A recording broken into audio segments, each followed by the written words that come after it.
been a while. Okay, it's been a while. Haven't done any updates on the FC. Some small stuff happened, but this time I'm gonna be filming the major stuff. I'm gonna finish up the DTSS delete. I'm gonna show you some stuff I got for the FC. And what we're gonna be doing today is we're going to be installing new brakes and rotors. The ones that were bunk, kind of needed to do it, but I have been driving on the street and I did put on the dyno, so I'll insert a clip right here.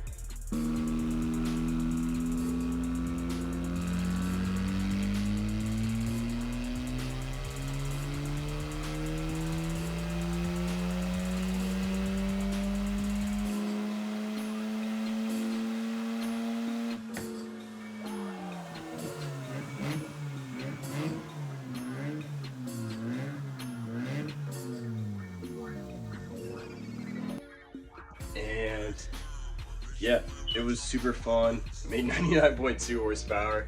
Not shocked about it, but the first strip event is on March 14th. Today is February 26th, so I have about 16 days to get ready. Still don't have my coils. All I really need is coils, welded diff, and really that's it. Aside from that, I'm gonna show you some stuff that I got for the FC.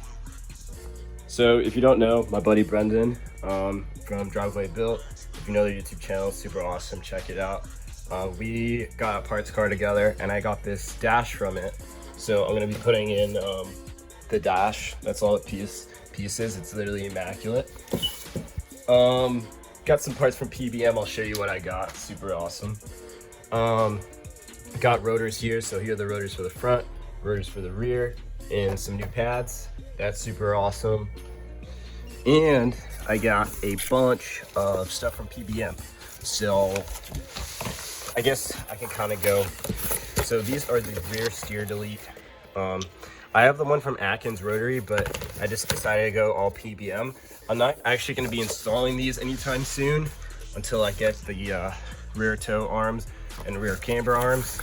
Here is the solid diff bushing mount. This will keep everything stiff. I haven't really talked much about the future plans, but I am planning on Turbo 2 swapping the car next winter. This one is the diff risers. So this goes on top of the diff. And these ones I believe are the trailing arm bushings. So yep, trailing arm, the upper part of the trailing arm. So this goes to the top of the trailing arm. That will complement the DTSS delete. And these ones are the subframe risers with the pivoting portion. So I have those. I'm still just gonna wait on more PBM stuff. But for now, super hyped on that. And that's just kind of gonna sit for a bit. All right, so the FC's finally in the garage. If you guys don't know, car's been registered. Got some stickers. I got garage moon power mats.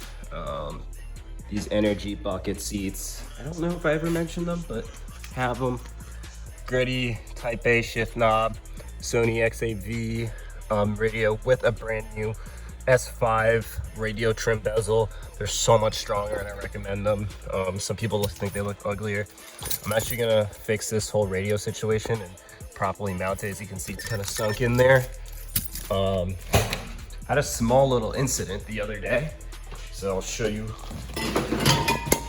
Oops, that's my little heater. So bay kind of looks the same, pretty much OEM as hell. Replaced the trailing coil. I accidentally put the battery terminal on backwards and had to replace all the fuses, the ECU, and it smoked the trailing coil because it wasn't, that's where the tach signal comes from, and I didn't have a tach signal, so fix that. One of the big issues I had was I didn't properly tighten up my master, or my slave cylinder for my clutch, and it was leaking everywhere, and I lost pedal pressure while driving the car. So fix that.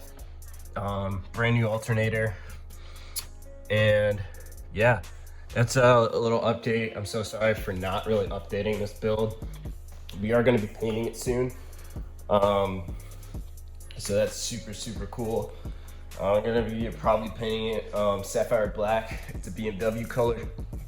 It's my first time ever painting, so I'll show you guys the whole process of what I'm gonna go through in regards to painting the car. So that's super cool. Aside from that, that's kind of the update. We're gonna install the pads today and the rotors, and I'm gonna be making my next video on how to do the DTSS delete. There's no proper documentation, and why not be the first guy to properly show you guys how to do that?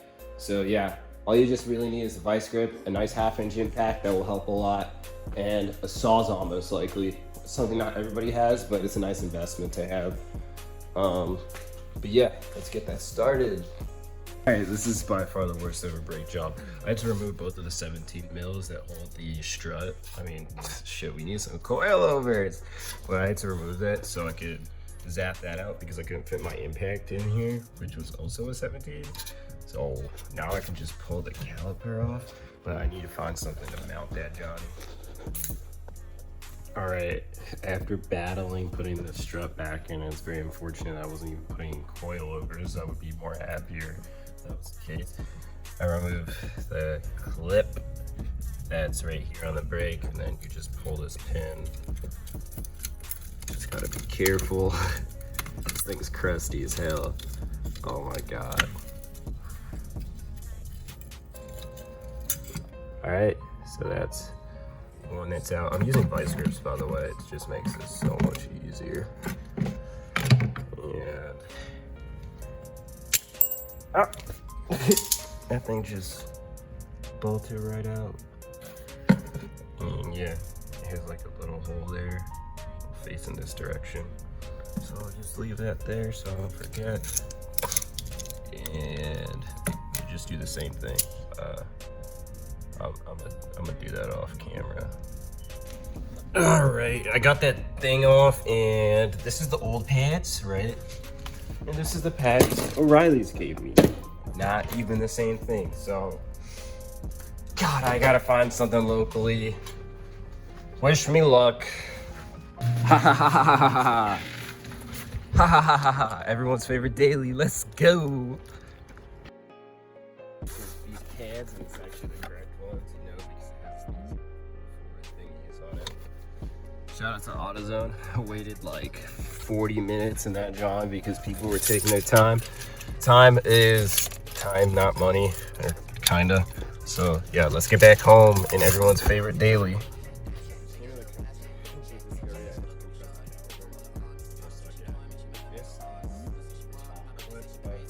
And that's the bottom clip, and then this is like the one that's goes across the caliper, and then these are the rods.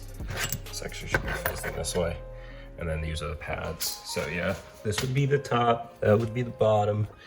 This is what I need to compress, so wish me luck.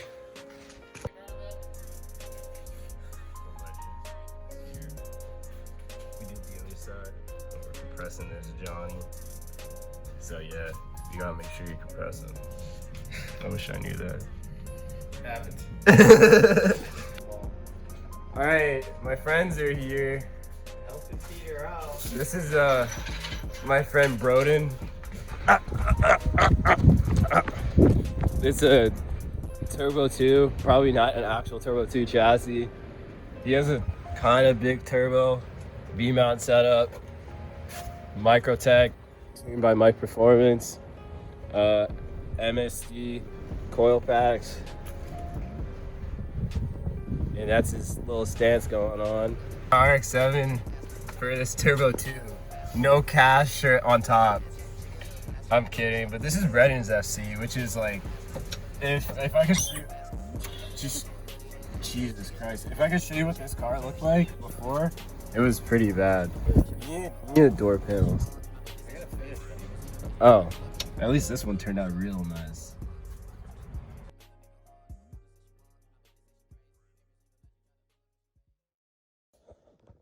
Alright, so I was midway through editing and I realized I cut the video pretty short, so Brendan ended up going back home. He lives like an hour away.